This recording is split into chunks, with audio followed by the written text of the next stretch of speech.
CA7 news channel में आप सभी दर्शकों का स्वागत है। मैं हूं मोहित कल्याणी और आइए नजर डालते हैं अब तक की बड़ी खास खबर। जनपद मुजफ्फरनगर रोड के रोड स्थित वड़वधू बैंकेट हॉल में त्यागी सभा भवन में हुए चुनाव को लेकर सहायक रजिस्ट्रार सहारनपुर के निर्देशों को त्यागी समाज के बीच रखने हेतु प्रेस वार्ता की गई,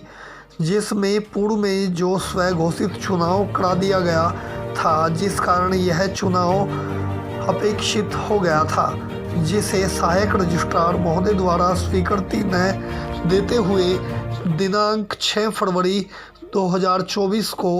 एक पत्र डाक द्वारा दोनों पक्षों को भेजा गया, जिसके अनुसार चुनावी प्रक्रिया को दोबारा से 1 माह के अंदर पूरी विधि पूर्वक प्रक्रिया बायलॉज के अनुसार दोबारा आम सभा बुलाकर चुनावी प्रक्रिया को अमल में लाया जाना अनिवार्य निर्देशित किया गया है। इसकी चर्चा वार्ता करने हेतु मीडिया के माध्यम से पूरे त्यागी समाज को सूचना की गई, जिसमें मुख्य रूप से शिव कुमार त्यागी बड़कली, बाबूराम त्यागी, संदीप त्यागी, जोनी त्यागी,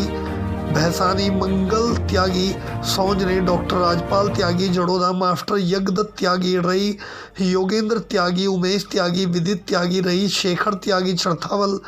पंकज त्यागी, एडवोकेट ललित त्यागी, भंडूर आदेश त्यागी, कालंद सुधीर त्यागी, मास्टर आदेश त्यागी, निर्माना सतीश त्यागी, रई विनेश त्यागी, रोहन त्यागी, खुसरोपुर सचिन त्यागी, पावटी सहित अनेकों गणमान्य नागरिक मौजूद रहे। Bureau report CA7 news. इसमें ये मुद्दा था, मुख्य मुद्दा हमारी त्यागी सभा भवन के चुनाव का था। दिसंबर 2023 में 15 तारीख को कुछ लोगों ने, समाज के कुछ लोगों ने एक बंद कमरे में बैठ के चुनावी प्रक्रिया को अपना लिया, जिसके खिलाफ हम सहायक रजिस्ट्रार महोदय के यहाँ चले गए कि चुनाव का यदि एजेंडा पूरा निकाल दिया तो पूरी प्रक्रिया से चुनाव हो जाना चाहिए, जिसमें 17 तारीख को नामांकन था, 19 दिसंबर को नाम वापसी थी और 24 दिसंबर को चुनाव होना था। और यदि आम सहमति से भी कोई चुना जाता तो वो 24 तारीख में ही डिक्लेयर होता। लेकिन क्या किया, जो कुछ लोगों ने अपने आप को स्वघोषित अध्यक्ष कर दिया कि हमें अध्यक्ष चुन दिया जी, ये हो गया। तो उस गलत प्रक्रिया के खिलाफ हम सहायक रजिस्ट्रार महोदय के यहाँ सहारनपुर पहुंच गए। हमने अपनी आपत्ति दर्ज की, उस पर दोनों पक्षों की सुनवाई हुई और सहायक रजिस्ट्रार महोदय ने उसमें ये निर्देशित किया उस स्वघोषित अध्यक्ष को और उसकी कमेटी को कि आप 1 महीने के अंतराल में एक आम सभा बुला करके पूरी बायलॉज के हिसाब से चुनाव की पूरी प्रक्रिया का एजेंडा निकाल के और जैसे भी होता है उसे समाचार पत्रों में प्रकाशित करके सभी सदस्यों को, जितने भी आजीवन सदस्य हैं उस सभा के, उन्हें सभी को आप सूचना देंगे, उन्हें बुलाएंगे, आप सभा करेंगे और एजेंडे के हिसाब से आप चुनाव की प्रक्रिया को दोबारा से करेंगे।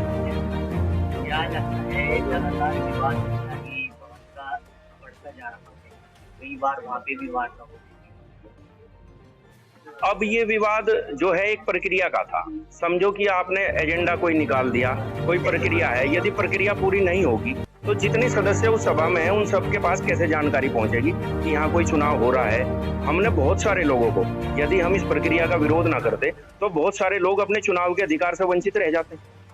सबको जानकारी नहीं होती। तो हम प्रक्रिया के जिसके खिलाफ थे, उस प्रक्रिया में हमें ये सफलता मिली कि उन्होंने कहा कि ये प्रक्रिया गलत थी और इस प्रक्रिया को आप दोबारा 1 महीने में अमल में लावें। आज हमने इस विषय में प्रेस की। प्रेस का माध्यम ये था कि समाज के जितने भी उसके आजीवन सदस्य हैं, जो नहीं भी हैं, उन सब तक ये सूचना पहुंच जाए कि अब 1 महीने के अंतराल में दोबारा चुनाव की प्रक्रिया को अपनाया जाएगा और जो भी प्रक्रिया होगी वो पूरे विधि विधान से